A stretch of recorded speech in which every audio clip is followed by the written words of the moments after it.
Chers frères et sœurs, Jésus, dont le corps ressuscité, le corps de gloire n'est plus limité par les cadres du temps et de l'espace, vient à ses disciples le soir du premier jour de la semaine, alors que les portes du lieu où il se trouve sont verrouillées.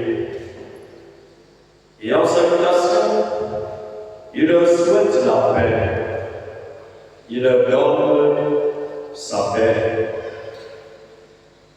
Leur cœur chrétien, troublé par les événements de la Passion et envahi par la peur des Juifs, avait besoin, comme les nôtres, parfois remplis d'orage, de crainte et d'inquiétude, de cette paix de Dieu que lui seul peut nous donner. Cette paix de Dieu qui est la complétude en lui, la plénitude en lui et la quiétude en le Seigneur. Cette paix de Dieu qui est le bien total, le bien commun que nous avons à préserver, l'héritage que Jésus nous laisse. Cette paix de Dieu qui est imprenable et qui est source de cohésion sociale, d'harmonie entre nous. Il peut y avoir de paix sociale, de paix entre les peuples, entre les nations, de paix dans le monde, si Jésus ne fait pas au cœur ce don premier de sa résurrection est la paix de Dieu. La paix soit avec nous, shalom aleichem, leur dit-il à l'hébreu, pour leur communiquer cette paix de Dieu, cette plénitude en Dieu, cette complétude en Dieu, cette quiétude en Dieu. En leur montrant les mains, ces mains, j'allais dire, ils sont côtés, transversés par la lance, Jésus rassure ses disciples qu'il est le crucifié, ressuscité des morts, et qui se tient devant eux vivant. D'où leur grande joie, à la plus aimable de sa passion, que son corps glorieux a curieusement gardé, comme pour que nous ayons la preuve testimoniale de sa victoire sur le mal, sur les méchants, sur la souffrance et sur la mort.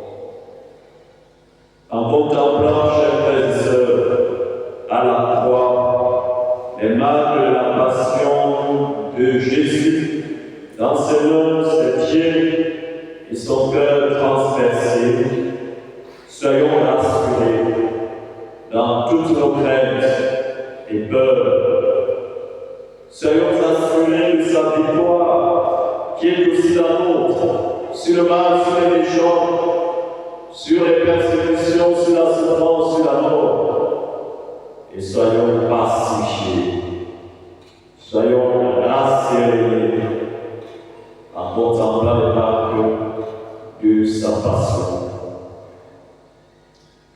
Jésus dit une deuxième fois à ses disciples, shalom aleichem, l'hébreu, la paix soit avec vous. Non plus en salutation, comme la première fois, et tel qu'on le faisait chez les Juifs, mais pour apaiser aussi leur cœur, contrit, déchiré, parce que mordu par le remords de l'avoir renié, trahi et abandonné lors de sa passion.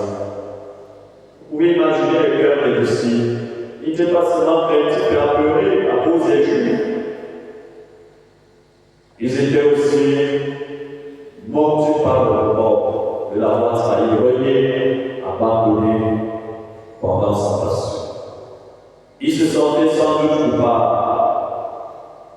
Et Jésus, en leur donnant la paix, leur signifie qu'il leur a pardonné. Dans sa miséricorde et son grand amour, dont aimable sa passion était aussi le signe, la preuve. Voyons jusqu'où nous arrivons, chers frères et sœurs, en contemplant les marques de la passion du Christ. Il s'est fait transpercer, même de son cœur, humble et pauvre, à cause de nos péchés et nos fautes. Voyons jusqu'où aller pour l'amour de Dieu et sa miséricorde, dont le fleuve a jailli de ce cœur ouvert transpercé par la lance. Le sang qui nous a lavé, qui nous a rachetés, a coulé de ce cœur ouvert. L'eau de notre baptême a jailli de ce cœur de Jésus. Contemplons cela et accueillons la miséricorde de Dieu qui nous est ainsi signifiée. Ce dimanche est le dimanche de la miséricorde de Dieu. Et la paix que Jésus nous donne aujourd'hui est le signe de la miséricorde de Dieu qui nous offre en lui son pardon. On ne peut pas donner souhaiter la paix à quelqu'un qu'on n'a pas pardonné. Jésus, en nous donnant la paix, nous l'a pardonné. Il lui donne la paix pour délivrer notre conscience de ce qui l'inquiète, du remords de nos fautes, de nos péchés. La miséricorde. Et après leur avoir fait miséricorde, Jésus les rétablit, il les restaure et il leur renouvelle sa confiance en les envoyant de nouveau en mission. Il avait trahi René, maintenant il les restaure, il les rétablit et il les envoie de nouveau en mission. De même que le Père m'a envoyé, dit-il, moi aussi je vous envoie. Il les envoie en mission au ministre de la réconciliation avec Dieu et pour les soutenir dans cette mission, pour les accompagner et les répandre sur eux le souffle de l'Esprit Saint, le consolateur, j'allais dire paraclet, au sens étymologique du mot grec, vers parakaleo, qui veut dire appeler à l'aide. Il leur envoie l'avocat qui pourra appeler à l'aide, qui viendra leur secours dans leur faiblesse. Il leur donne comme agent protagoniste de cette mission l'Esprit Saint, par la force de qui ils annonceront l'évangile et remettront les péchés. Jésus souffle sur eux et leur dit, recevez l'Esprit Saint, à qui vous remettrez ces péchés, ils seront remis, à qui vous maintiendrez ces péchés, ils seront maintenus. Ainsi institue-t-il le sacrement de la miséricorde, c'est-à-dire le sacrement de la confession, de la pénitence, ou encore de la réconciliation, dans lequel nous recevons le pardon sacramentel en signe du pardon de Dieu.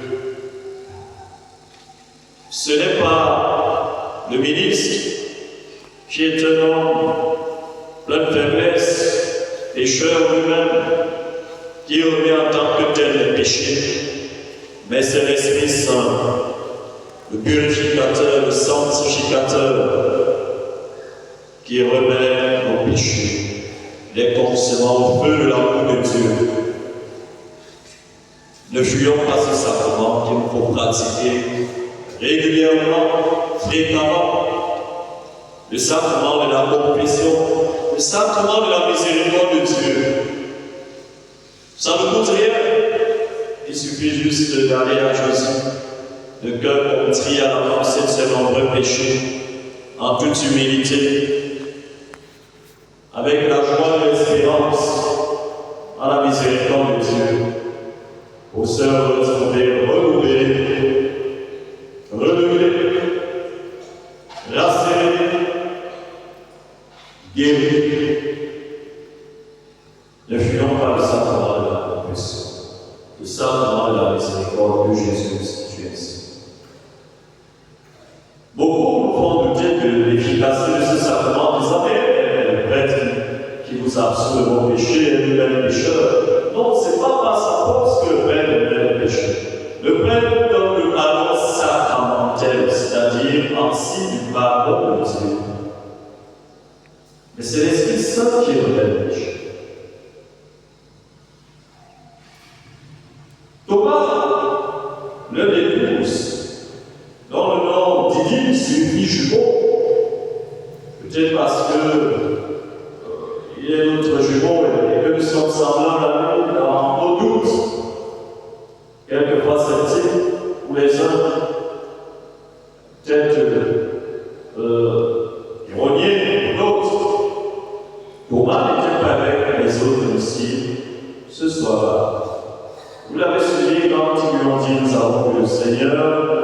Il a dit qu'il ne croirait pas s'il ne voyait pas dans ses mains les marques d'égout, s'il ne mettait pas son doigt dans la marque d'égout, s'il ne mettait pas sa main dans le côté ouvert de Jésus. Et le Seigneur Jésus, qui connaît nos doutes et qui veut les apaiser, est revenu 8 jours plus tard. Nous sommes effectivement 8 jours après la Pâque. C'est vraiment aussi le dimanche de Thomas, à qui Jésus montrera la miséricorde et lui pardonnera ses doutes. Jésus revient 8 jours plus tard, il a dit de nouveau, la paix soit avec vous. Jésus ressuscité, Jean Baptiste se manifeste, apporte la paix.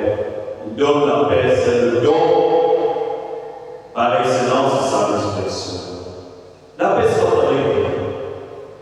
Le cœur de Thomas, envahi par le doute, celui qui a entamé la confiance de sa foi, le cœur de Thomas avait besoin d'être apaisé. Alors Jésus lui donne aussi la paix. La paix soit avec lui. Puis il invite Thomas à éprouver, c'est-à-dire à toucher du doigt de sa main les marques de sa passion. Avance ton doigt ici, le doigt de main, avance ta main vers la côté, cesse d'être que Dieu soit croyant.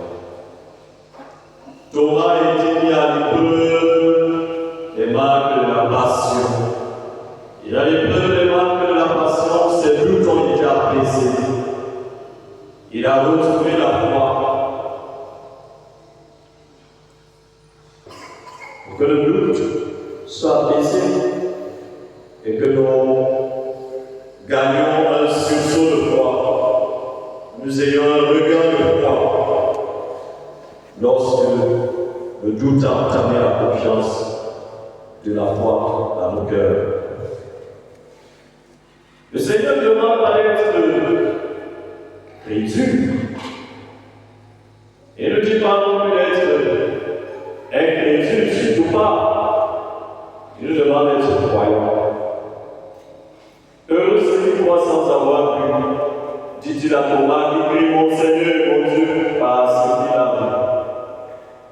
Cette béatitude est la nôtre à nous qui croyons à lui sans l'avoir vu, mais sur le témoignage des apôtres qui l'ont vu et touché, qui ont mangé puis après sa résurrection d'entre les morts. Heureux sont-nous qui croyons sans savoir. La résurrection de Jésus, une fois de plus, nous engage à passer du voir au croire. Il s'agit de croire sans avoir vu. Et celui qui croit sans avoir vu, parce qu'il croit, verra la gloire de Dieu. Aurions-nous besoin d'autres signes encore pour croire en Jésus? Jean conclut en disant qu'il y a encore beaucoup d'autres signes que Jésus a fait en présence des disciples qui ne sont pas écrits dans ce livre. Tout n'est pas écrit. On ne peut pas dire qu'on nous dit sola scriptura, seule l'écriture. Il y a aussi la tradition.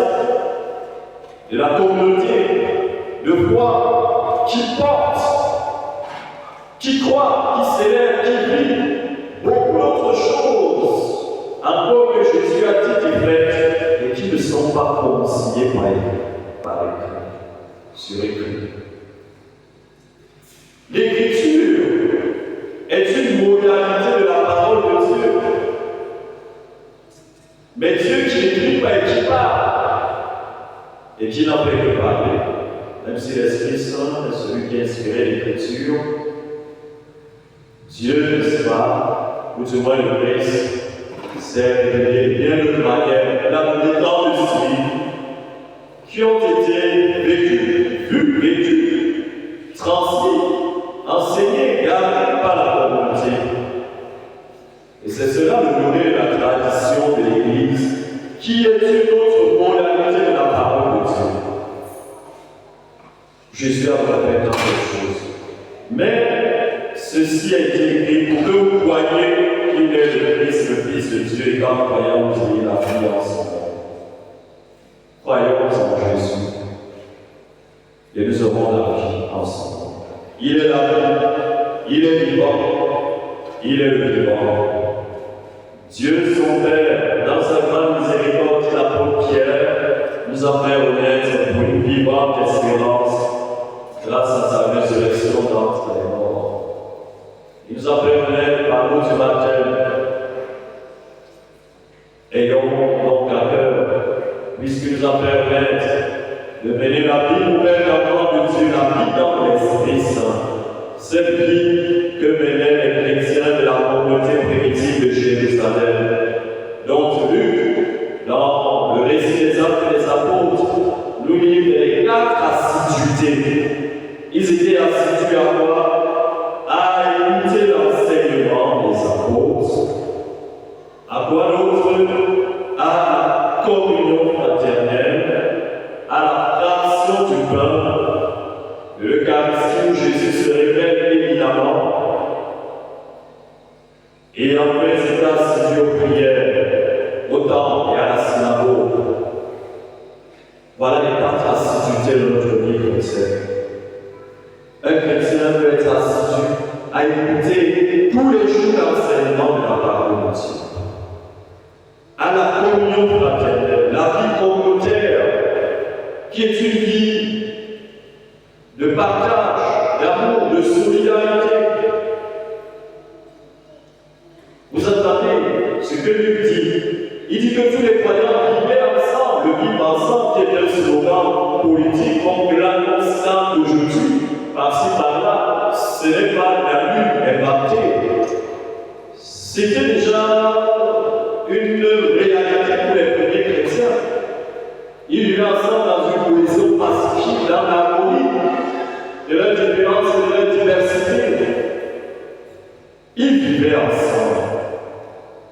Ils avaient tout en commun. Ce n'était pas du communautarisme ardent communiste, chose que la doctrine sociale et l'Église n'acceptent pas, puisque la propriété privée est un de ses principes.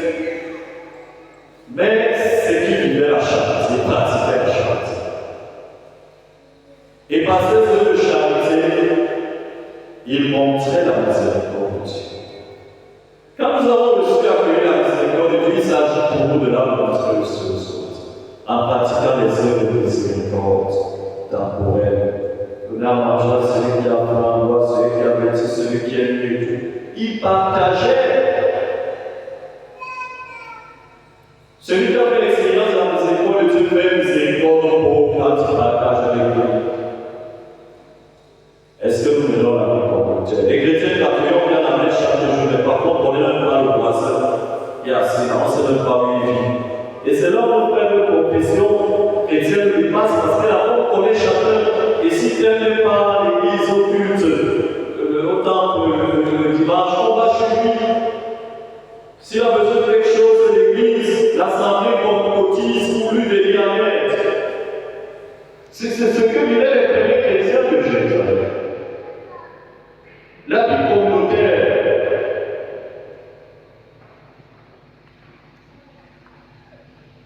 La sécurité à la fraction du pain. l'Eucharistie, pour cette nouvelle source et souveraine de notre vie, la vie d'église, de vie de foi, est la source de notre unité.